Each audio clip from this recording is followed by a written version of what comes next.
একজন মেয়ে হাসি মুখে মা বাবার সাথে কথা বলে প্রতিদিনের মতোই নিশ্চিন্তে ঘুমিয়ে পড়েছিল, কিন্তু পরের দিন তাকে পাওয়া গেল মৃত অবস্থায়, কারণ সাপের কামড়। শুনতে এটা একটা সাধারণ দুর্ঘটনা মনে হলেও এই কেস মোটেও স্বাভাবিক ছিল না, কারণ তদন্তে সামনে এলো এক ভয়ঙ্কর সত্য। সেই সাপটা নিজে থেকে আসেনি, ওটাকে পরিকল্পনা করে এনে তার গায়ে ছুঁড়ে দেওয়া হয়েছিল। কিন্তু কেন? কে এমন কাজ করতে পারে? কেন তাকে এভাবে হত্যা করা হলো? আর কিভাবে লুকানো হলো সমস্ত প্রমাণ, যখন মৃত্যু হয়েছে সাপের কামড়ে, যেখানে এভিডেন্স পাওয়াই সবচেয়ে কঠিন? উত্তরার এই শিউরে ওঠা কেসে ভালোবাসা, বিশ্বাস আর বিশ্বাসঘাতকতার এমন এক অন্ধকার দিক সামনে আসে যা আপনাকে শেষ পর্যন্ত দেখতে বাধ্য করবে। চলুন শুরু করা যাক আরেকটি ভয়ঙ্কর মার্ডার মিস্ট্রি এপিসোডে।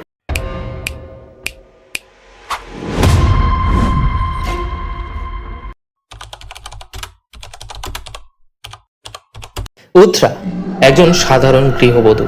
2018 সালে তার বিয়ে হয় সুরাজের সাথে।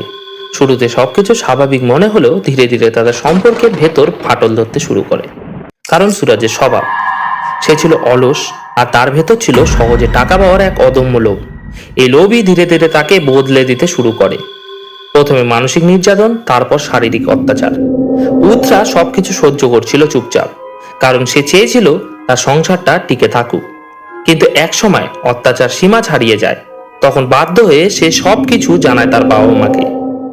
তারপর একটা চেনা দৃশ্য, মেয়ের সংসার বাঁচাতে মধ্যবিত্ত বাবা মারা এগিয়ে আসে। তারা সুরাজকে টাকা দেয়, গয়না দেয়, আর ভাঙা সম্পর্কটাকে আবার জোড়া লাগানোর চেষ্টা করে। কিন্তু তারা বুঝতে পারেনি এটাই ছিল তাদের সবচেয়ে বড় ভুল, কারণ সুরাজ এই ভালোবাসা আর দুর্বলতাকেই নিজের স্বার্থে ব্যবহার করতে শুরু করে। তার মাথায় তখন একটাই চিন্তা, যদি উত্তরাকে সরিয়ে ফেলা যায় তাহলে সব সম্পত্তি সবকিছু তার হয়ে যাবে। কিন্তু সমস্যা ছিল একটাই, সে জানতো যদি কোনো ধারালো অস্ত্র ব্যবহার করা হয় তাহলে ধরা পড়া নিশ্চিত। তাই সে বেছে নেয় একটা অদ্ভুত, ভয়ঙ্কর আর শয়তানি উপায়, একটা সাপ।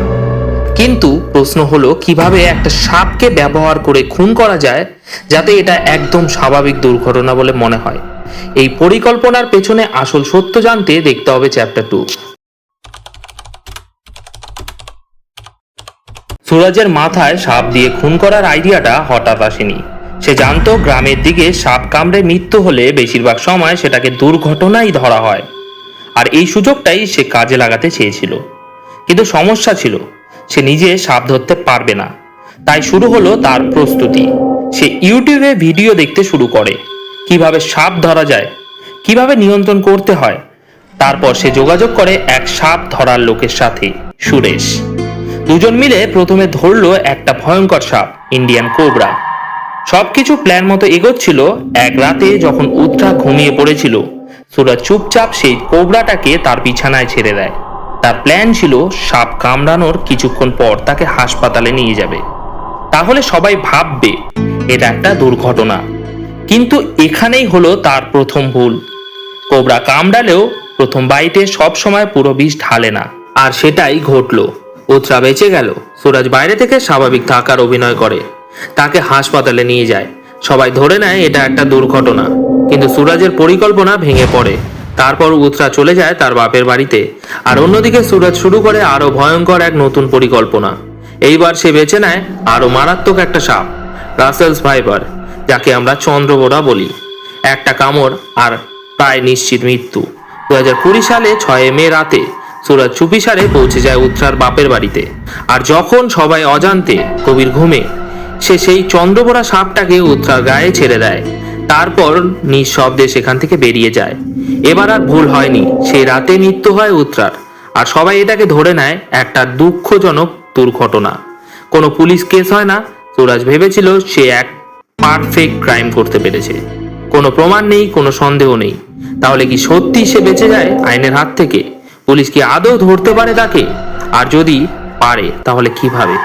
সব প্রশ্নের উত্তর জানতে দেখতে হবে চ্যাপ্টার 3, অর্থাৎ ফাইনাল চ্যাপ্টার। উত্তরার মৃত্যুর কয়েকদিন পর আশেপাশে মানুষজন ধীরে ধীরে এই ঘটনাটা নিয়ে কথা বলতে শুরু করে। প্রথমে সবাই এটাকে একটা দুর্ঘটনা বলেই মেনে নিয়েছিল, কিন্তু একটা ছোট প্রশ্ন সবকিছু বদলে দেয়। একজন মহিলা উত্তরার মাকে হঠাৎ জিজ্ঞেস করে, সাপ যখন কামড়ালো তখন কি সুরজ ওই ঘরে ছিল না? যদি থাকে তাহলে সাপ শুধু উৎসাকেই কেন কামড়ালো? উৎসার মা তখন বলেন না, সুরজ তো ওই ঘরে ছিল না।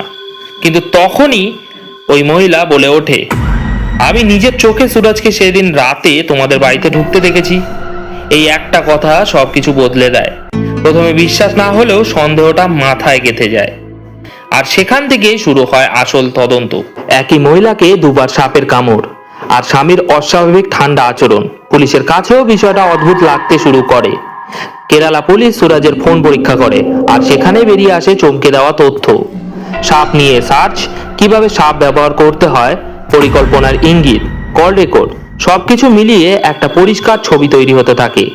তদন্তে সামনে আসে সুরজ এক স্নেক ক্যাচারের সাথে যোগাযোগ করেছিল, সুরেশ, যে তাকে সাপ জোগাড় করে দিয়েছিল।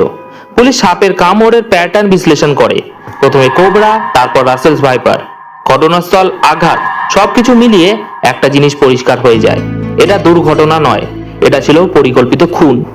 সব প্রমাণ হাতে আসার পর পুলিশ গ্রেফতার করে সুরজকে। সুরজ ভেবেছিল সে একটা পারফেক্ট ক্রাইম করেছে, কিন্তু সত্য কখনো লুকিয়ে থাকে না। কেসটা কোর্টে যায়। দীর্ঘ শুনানির পর সুরজকে দোষী সাব্যস্ত করা হয়, তাকে দেওয়া হয় আজীবন কারাদণ্ড। এই কেসটাকে বলা হয় rarest of rare planned murder case. Snake handler সুরেশকেও দোষী সাব্যস্ত করা হয়, তাকেও দেওয়া হয় জেল। এই কেসটা আমাদের একটা জিনিস শেখায়, খুন সব সময় রাগে হয় না, অনেক সময় ঠান্ডা মাথায় নিখুঁত পরিকল্পনা করে করা হয়।